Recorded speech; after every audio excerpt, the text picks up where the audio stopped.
আসসালামু আলাইকুম।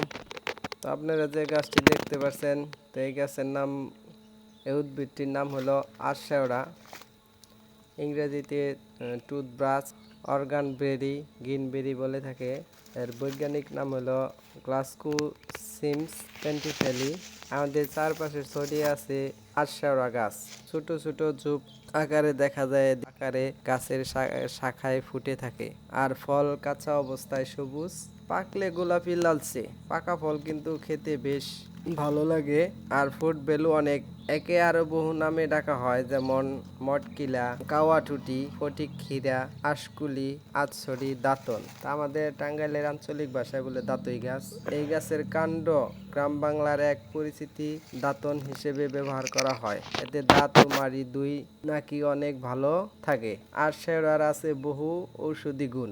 এর পাতা, গাছের ছাল মূল ঔষধ হিসেবে ব্যবহার করা হয়। এটি মূলত ডায়রিয়া, কাশি, রক্তশূন্যতা, জন্ডিসের রোগ সারাতে কাজ করে। পাতা কৃমিনাশক, চর্মরোগ এর ব্যবহারে আছে।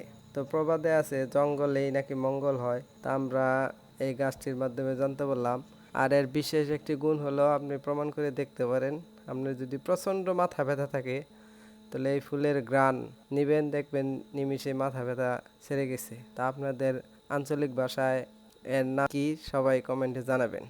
ধন্যবাদ। সবাই ভালো থাকবেন, অন্যকে ভালো রাখবেন।